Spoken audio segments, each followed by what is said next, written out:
Salut mes petits loups, j'espère que vous allez bien.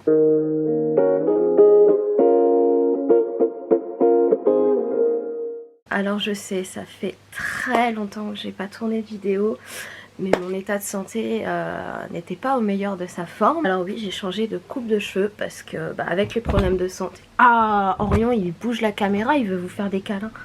Il a pas compris que quand je parlais, c'était pas forcément à quelqu'un qui était là. Hein? Dis, tu viens dire bonjour à la caméra? Tu viens dire bonjour à la caméra. Coucou! Oh, c'est qui ça? Mais c'est qui ça? Oh, c'est qui ça?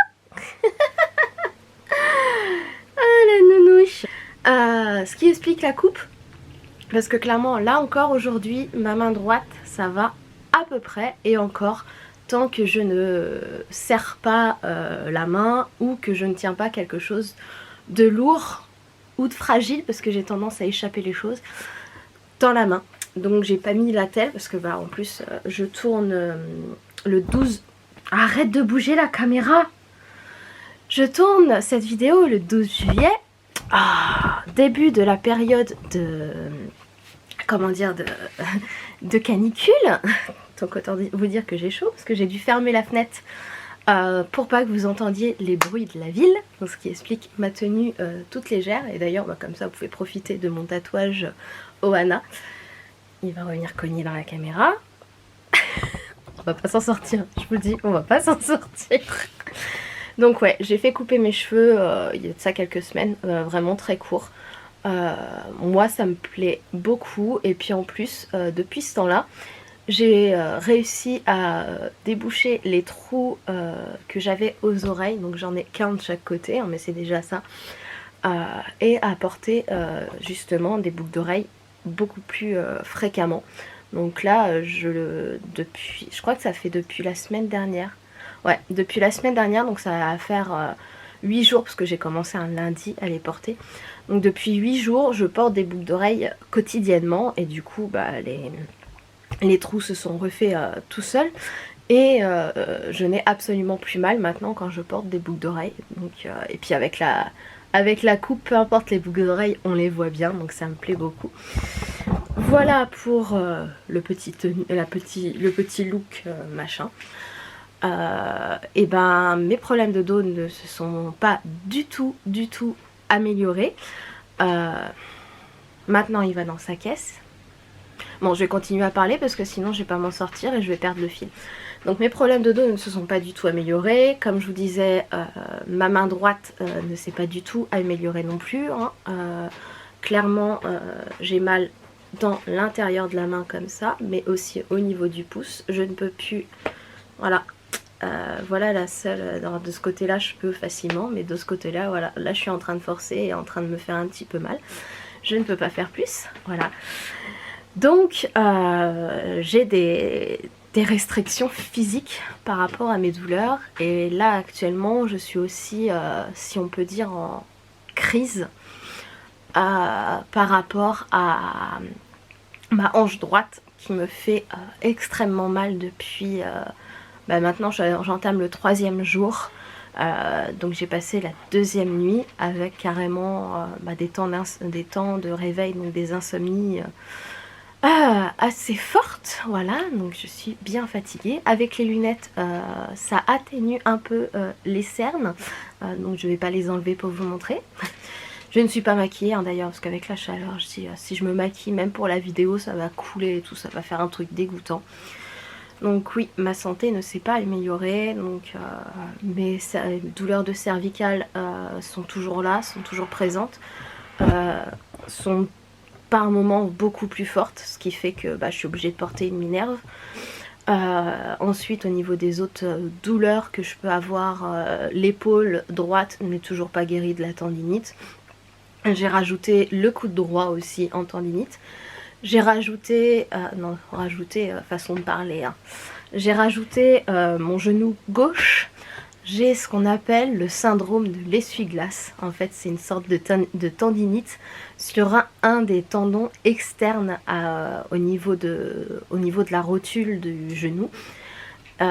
Qui fait que j'ai aussi à la maison une genouillère en cas de besoin. Mon entorse de la cheville, eh ben, elle est toujours pas guérie, elle revient, elle repart.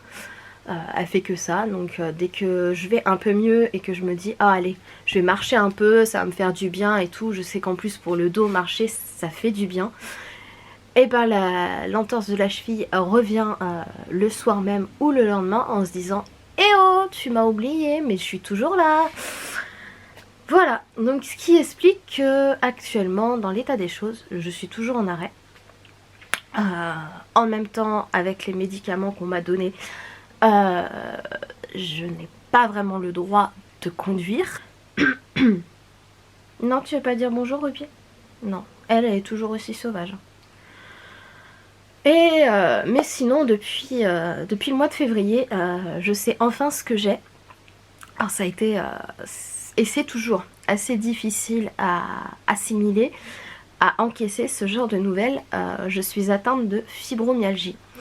Donc la fibromyalgie, qu'est-ce que c'est? La fibromyalgie, c'est une maladie qui avant était nommée en tant que syndrome. C'est une maladie qui est reconnue depuis 1992 par l'OMS, donc l'Organisation mondiale de la santé. Donc c'est quand même quelque chose d'assez important. Mais je fais le côté pratique de la chose. Après je vais vous expliquer ce que c'est. Mais qui n'est pas reconnue réellement je dirais à sa juste valeur, si on peut dire, par la sécurité sociale. Ce qui fait que quand je l'ai su au mois de février, j'ai revu ma doctoresse, donc je l'ai su par un neurologue. J'ai vu ma doctoresse au mois de mars. Elle a fait aussitôt la demande d'affection longue durée auprès de la sécurité sociale, qui m'a été refusée parce que pour eux, je ne rentre pas dans leur fameuse ALD. Je m'explique pour le côté pratique. Par exemple, là, ne pouvant pratiquement pas marcher, cela induit que mes vacances d'été, on ne part pas en vacances avec mes parents, mais ça veut dire également que si on part sur une journée pour aller à la mer ou autre, et ben moi, quand on va arriver au bord de mer, je vais m'asseoir sur un banc et je vais pas bouger, tandis qu'eux vont aller marcher.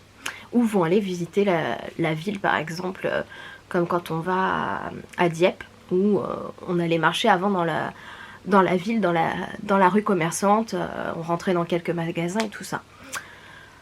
Or là, eh ben, avec mes problèmes de santé, je ne peux pas, parce que je suis vraiment limitée au niveau marche, et donc je vais devoir rester assise à attendre, à les attendre.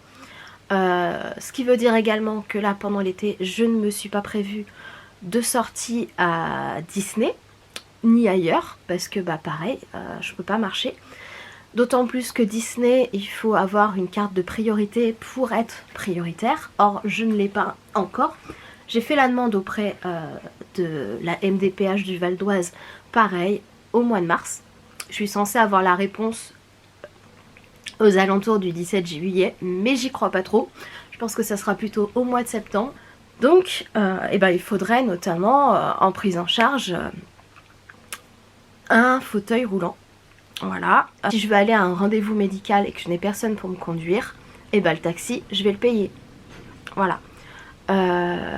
Si j'ai besoin, par exemple, de retourner voir ma doctoresse, d'aller voir mon spécialiste, c'est des consultations que je paye. J'ai la chance, c'est que les médicaments que j'ai actuellement sont pris en charge. Donc, malgré que je ne sois pas reconnue à 100%, les médicaments, eux, sont pris en charge entre la Sécu et ma mutuelle. Donc j'ai cette chance-là. Le kiné, j'ai la chance aussi qu'il ait un accord avec ma mutuelle, ce qui fait que la Sécu le paye et ma mutuelle le paye. Donc moi, je n'ai pas à lui avancer cette somme-là. Donc voilà, pour l'instant, je m'en sors relativement bien. Toutes les attelles, genouillères, attelles de poignet, chevillères, etc., que j'ai pu avoir pour l'instant, j'ai eu la chance qu'elles étaient prises à 100%, qu'elles étaient remboursées intégralement par les sécu et ma mutuelle. Donc pareil, je n'avançais aucune somme. Mais je sais très bien qu'il y a certaines orthèses, comme on dit, qui, elles, ne seraient pas prises à 100%. et donc j'aurai un reste à charge. Et comme on dit, le reste à charge de ce genre de somme là, quand on est en arrêt depuis pas mal de temps, que on a une santé fragile, ça fait partie de quelque chose qu'on pense régulièrement. Et donc là encore pour l'instant je m'en sors, mais je sais très bien que cette maladie là je vais l'avoir jusqu'au reste de ma vie. Et donc à un moment, si je suis pas reconnue à 100% par la sécu, je sais très bien qu'à un moment donné ça va coincer et je vais me retrouver à devoir me priver de certains soins. C'est un fait. Maintenant, la fibromyalgie, qu'est-ce que c'est? La fibromyalgie, qu'est-ce que c'est? Donc avant c'était reconnu comme un syndrome, c'était le syndrome fibromyalgique, mais maintenant c'est reconnu en tant qu'une maladie à part entière. C'est-à-dire que la fibromyalgie, c'est des douleurs tout le temps, que ça soit articulaire, musculaire, même au niveau des tendons et parfois même des ligaments. C'est des douleurs qui sont constantes. C'est-à-dire que là, actuellement, j'ai un traitement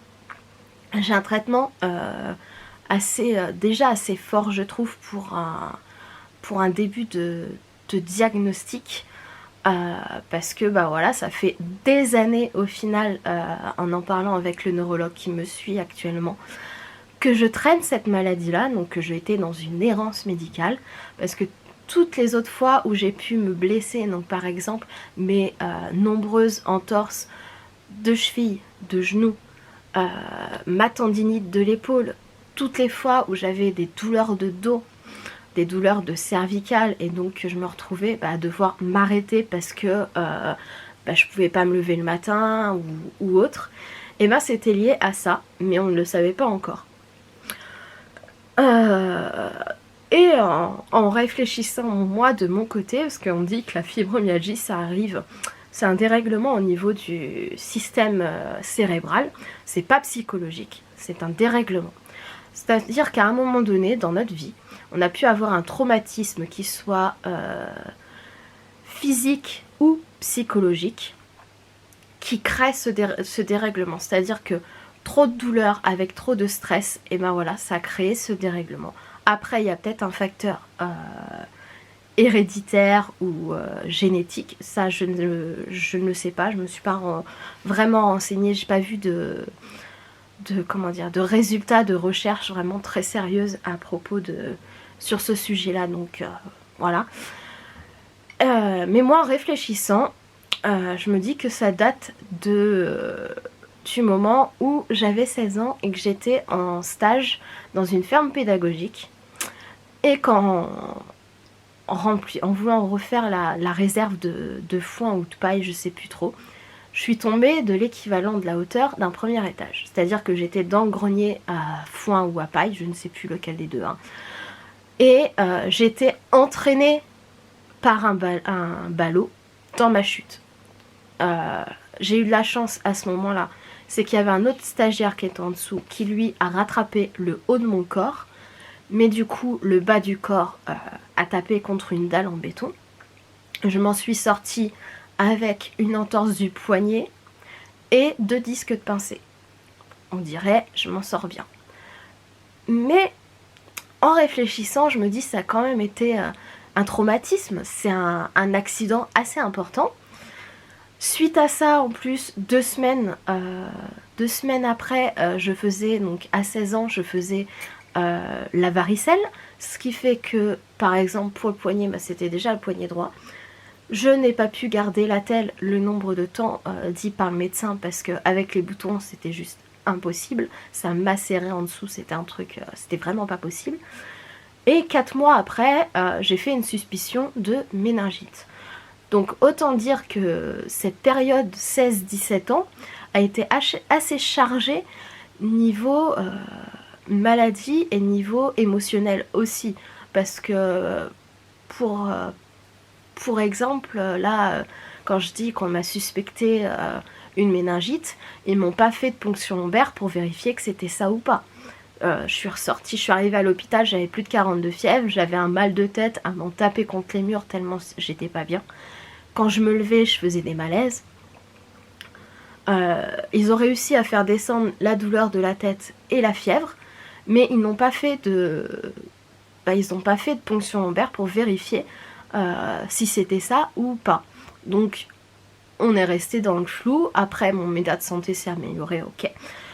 Ensuite, on va dire que depuis 2019,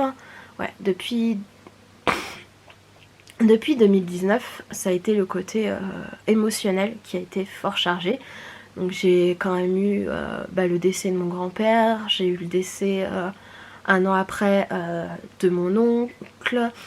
Après, un an encore après, on a eu aussi le décès du frère de ma grand-mère. Ensuite, comme vous le savez, j'en avais parlé dans la précédente vidéo, j'ai eu mon burn-out avec la dépression. Et c'est à partir de ce moment-là aussi. Donc le burn-out, dépression est arrivé, était déjà là depuis pas mal de temps, mais j'ai pris la résolution d'aller voir la doctoresse le 1er septembre. Et quoi ? Octobre-novembre, les douleurs de dos se sont fait de plus en plus régulières, de plus en plus fortes. Jusqu'à ce que justement, avec la doctoresse, on ait pris la décision, je vous en ai parlé dans la vidéo précédente, je vous mettrai le lien dans la barre d'infos, que j'aille voir un rhumatologue. Donc c'était le rhumatologue qui suit ma maman.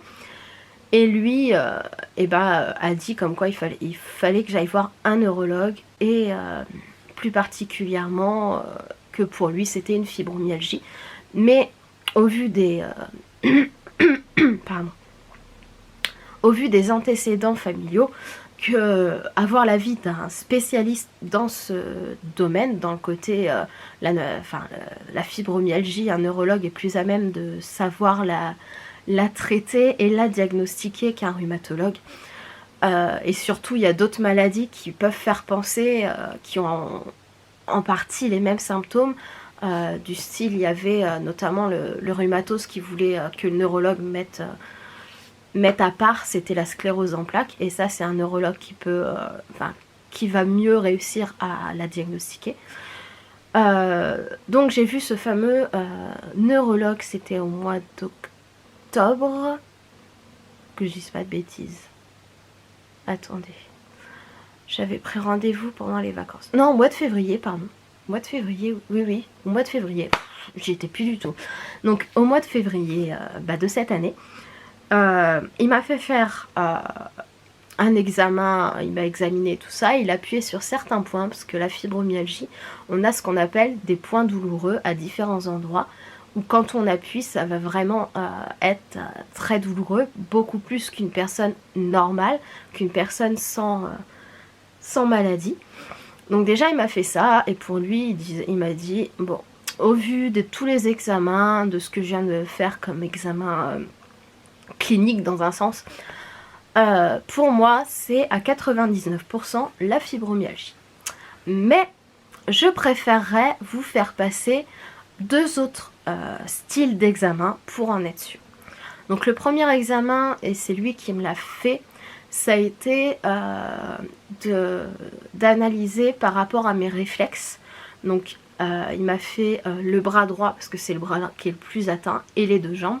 Donc il mettait un électrode à un endroit qui envoyait du courant, et à d'autres endroits avec des petites aiguilles.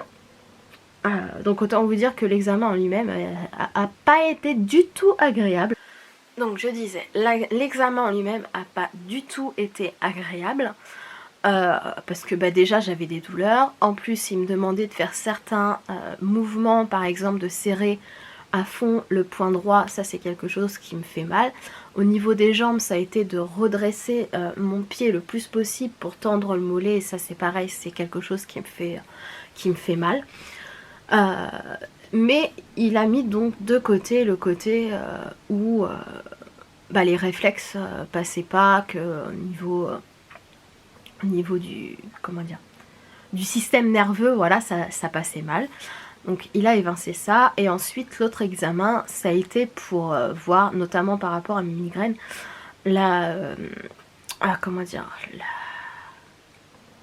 pas la tolérance, mais la sensibilité à la lumière et tout ça. Donc là c'était avec les électrodes sur le crâne, où il fallait un moment que je fixe une lumière, que je referme les yeux, que je respire très fort rapidement, etc. Donc ça a été fait. Par contre celui-là, je pense, là c'était pas lui qui me l'a fait, mais la personne qui me l'a fait m'a dit qu'il avait rien remarqué d'étrange.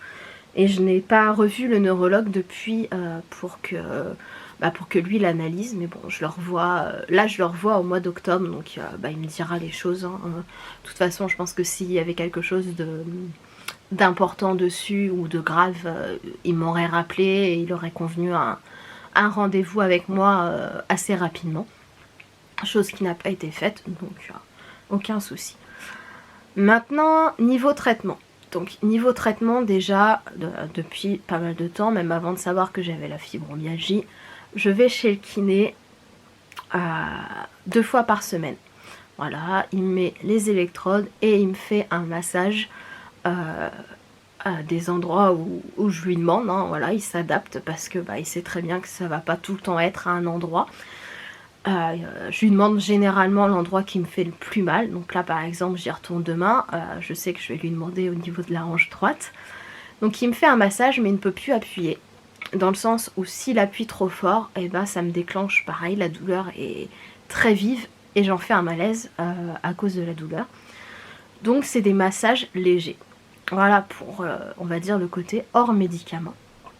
Ensuite en médicament, j'ai le neurologue qui m'a prescrit un médicament qui joue justement sur le système nerveux, qui est un médicament qui n'est pas anodin. Je vous donnerai pas le détail de mon traitement, voilà, je vous parle juste comme ça, sans vous dire le nom du médicament. Mais quand j'en ai parlé à mon kiné, il m'a dit « Ah oui quand même, c'est pas non plus prescrit à n'importe qui ». Je suis bon, d'accord. Déjà à la pharmacie, quand je suis venue pour avoir ce médicament-là, ils ont été surpris. Et là récemment, il y a un des pharmaciens qui m'a dit « Mais vous conduisez pas, j'espère ?»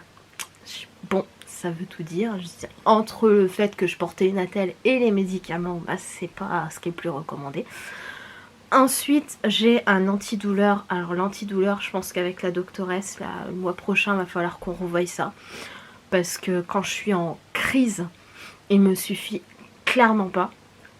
C'est-à-dire qu'il n'est pas assez fort pour vraiment me soulager.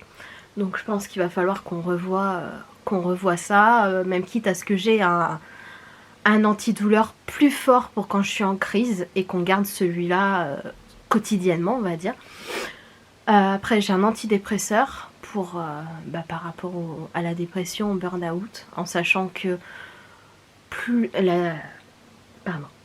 avec la fibromyalgie c'est un cercle vicieux, c'est-à-dire qu'on a les douleurs. On a les douleurs, du coup ça nous stresse d'avoir des douleurs. On stresse, donc on a des douleurs, vous voyez, c'est un cercle sans fin. Et donc l'antidépresseur est là pour jouer un peu le rôle de tampon, pour limiter un peu ce stress. Ensuite j'ai un cachet pour me protéger l'estomac, parce que voilà, faut être clair que commencer ce genre de traitement à 33 ans, bientôt 34, il faut que je voie dans l'avenir aussi, et donc protéger mon estomac. Après je prends un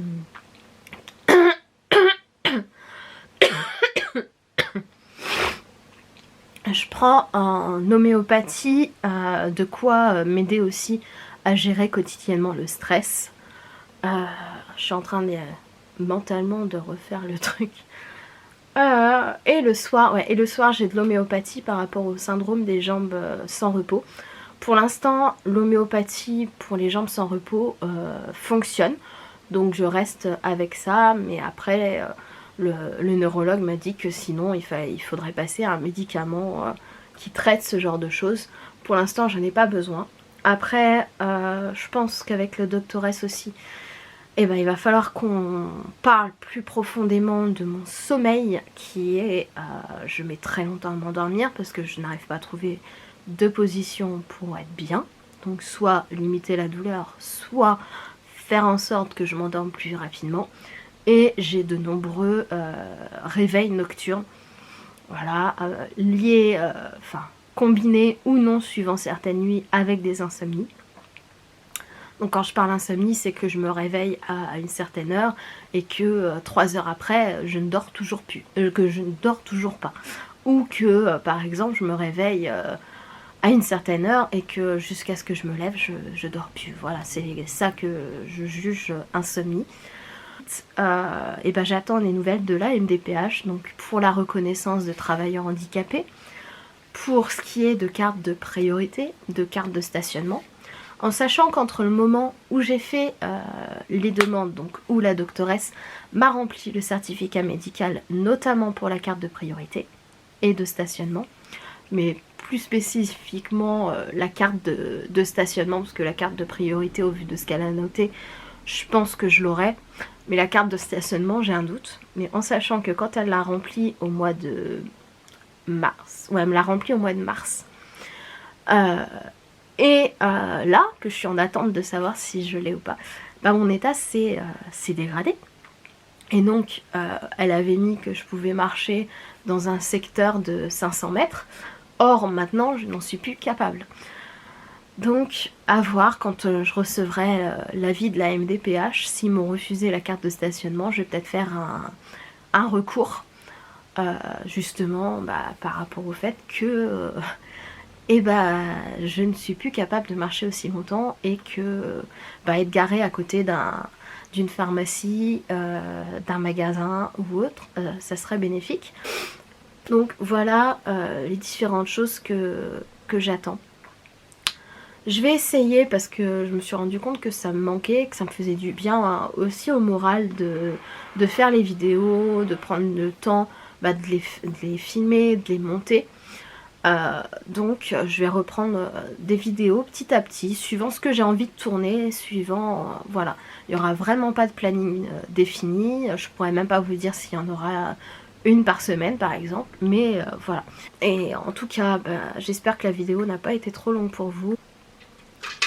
En attendant la prochaine, je vous fais à tous des gros bisous et prenez vraiment bien soin de vous. Salut, salut mes petits loups!